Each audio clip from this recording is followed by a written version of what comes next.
કે સત્ય અને જૂઠ વચ્ચે કેટલું અંતર છે? તો બાપજી હંમેશા એમ કહે કે 4 જ આંગળીનું અંતર છે, સાચું જાણવામાં અને જૂઠું આપણને સાંભળવા મળ્યું હોય એમાં. તો કેવી રીતે? તો કે આમાં હાથ મૂકો એટલે ખબર પડી જાય, કાનથી સાંભળો એ બધું જ ખોટું, અને આંખે જોઈ અને જાતે અનુભવ કરો એ બધું સાચું. એટલે ગુરુ ગાદી જતા હોય એટલે ના ના ગુરુ ગાદી તો આવું કરવામાં આવે છે, તેવું કરવામાં આવે છે, આવી બધી વાતો આપણને કહેવામાં આવે. આ બધા રસ્તામાંના આ પડતર પથ્થર છે આપણને નડે છે, પણ આપણે આપણા લક્ષ્ય તરફ જોઈને રાખીએ તો આ બધું કઈ નડતું. પથ્થર વાગે તો કેટલી વાર વાગે? 1 વાર વાગે, પછી એ પથ્થરને ત્યાંથી ઉઠાવીને ફેંકી દેવાનો હોય.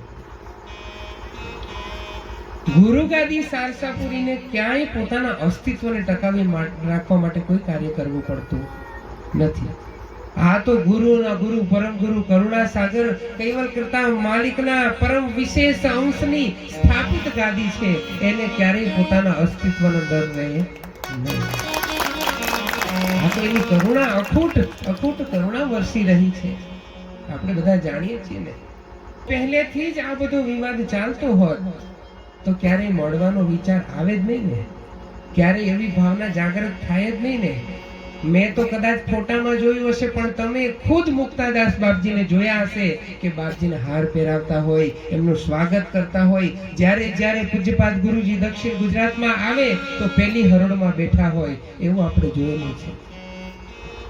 આનંદ બાપજીએ એવી ભવિષ્યવાણી કરી હતી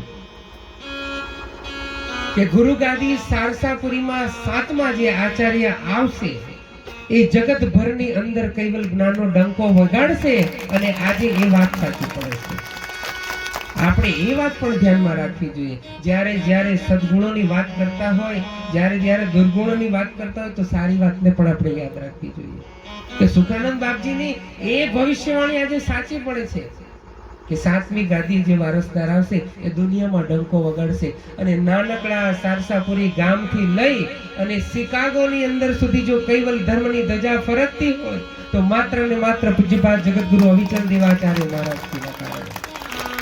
તમે વિચાર તો કરો, ગુરુજીનું વ્યક્તિત્વ કેટલું મોટું છે. જ્યારે પૂજ્યપાદ ગુરુજીનો સાધુ દીક્ષા સુવર્ણ જયંતિ મહોત્સવ ઉજવ્યો ત્યારે આપણને એમ થાય કે આનાથી મોટો બીજો કોઈ મહોત્સવ થઈ શકે નહીં.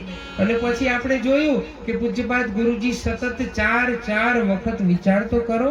ગામની અંદર કદાચ સરપંચ એકવાર આવી જાય ને તો બીજી વાર આવવાની એને ચિંતા હોય કે બીજી વાર અવાશે કે નહીં અવાય. એકવાર પ્રધાનમંત્રી બની જાય ને તો બીજી વાર બનશે કે નહીં બને એ મોટો પ્રશ્નાર્થ થઈ જાય. જ્યારે પૂજ્યપાદ ગુરુજી સતત 4 વર્ષથી અખિલ ભારતીય સંત સમિતિના રાષ્ટ્રીય અધ્યક્ષ છે.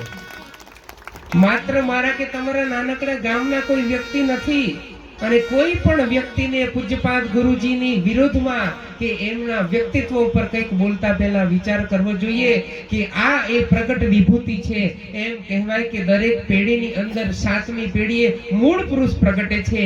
7મા ગાદીપતિ પણ આપણા સૌ માટે કરુણા સાગર મહારાજ પ્રગટ થયા છે. એટલું આપણે બધા યાદ રાખવાનું છે.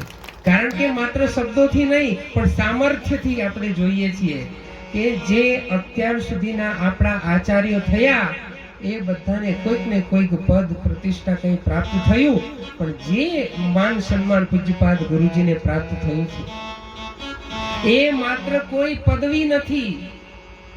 આપણે એમ કહીએ કે જગત ગુરુ, એટલે જગત ગુરુનો અર્થ આપણે બધા જાણીએ છીએ કે અત્યાર સુધી પૂજ્યપાદ ગુરુજી માત્ર આપણા સંપ્રદાયના આચાર્ય હતા. અત્યાર સુધી ગુરુજી માત્ર અખિલ ભારતીય સંત સમિતિના ભારત દેશની સંત સમિતિના અધ્યક્ષ હતા, પણ જગત ગુરુની પદવી પ્રાપ્ત થયા પછી જગતભરના ગુરુ તરીકે પણ એ સક્ષમ છે, એ સાબિત થઈ ગયું છે.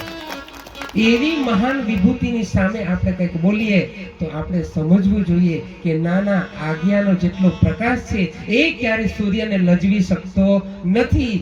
એવા પૂજ્યપાદ ગુરુજીનું વ્યક્તિત્વ છે. એટલે આપણે કદાચ આપણી ઓળખ આપવી હોય ને તો આપણે 4 પાના ભરીને લખવું પડે, પણ જેમ પૂજ્ય ગીતા દીદી કહેતા હોય છે એમ સૂર્ય તપતો હોય તો એમ કહેવું ન પડે કે આ સૂર્ય છે. એમ પૂજ્યપાદ ગુરુજીના દર્શન કરીએ તો કોઈએ કહેવું ન પડે આ તો સાક્ષાત કરુણા સાગરનો અવતાર છે. એટલું તમે બધા મનની અંદર ઠસોઠસ બેસાડી લેજો. કેમ કે મારી શ્રદ્ધાના અતિશયોક્તિમાં આવીને હું વાત નથી કરતો, પણ ગ્રંથોના આધારે આપણે કહીએ છીએ કે કરુણાસાગર બાપજીની ગાદી પર જે આવે એ પરમ ગુરુ કરુણાસાગર સમતુલ્ય કહેવાય. એ ભાવ આપણા હૃદયમાં રાખીને આપણે જીવનમાં ચાલીશું તો ક્યારેય કોઈ આપણને ભટકાવી શકવાનું નથી. ગાદી સારસાપુરી થડ છે અને એના પાંદડાઓ, એની શાખાઓ કદાચ ફરી અને તૂટીને પડી જાય, પણ એ શાખા તો એક જ થડની કહેવાય. એટલે આપણે બધા એક જ વસ્તુ યાદ રાખવાનું, ગુરુ ગાદી સારસાપુરી પરમ ગુરુ દ્વારા સ્થાપિત છે. બીજા કોઈ સ્થાન માટે કરુણાસાગર બાપજી કોઈ ગ્રંથમાં ઉલ્લેખ કર્યો નથી, પણ ગાદી માટે એમ કીધું કે દેખો તેહી ખંડે હમ આયે, નગર સારસા ધામ રચાયે, વરણ 18 વસે સહજારી, સારી આનંદ ભય સબહી નરનારી. એટલા માટે એવા કરુણાસાગર બાપજીના ધામનું આપણને જ્ઞાન થાય, પછી બીજે ક્યાંય પણ જવાની આપણે આશા રાખવી જોઈએ નહીં.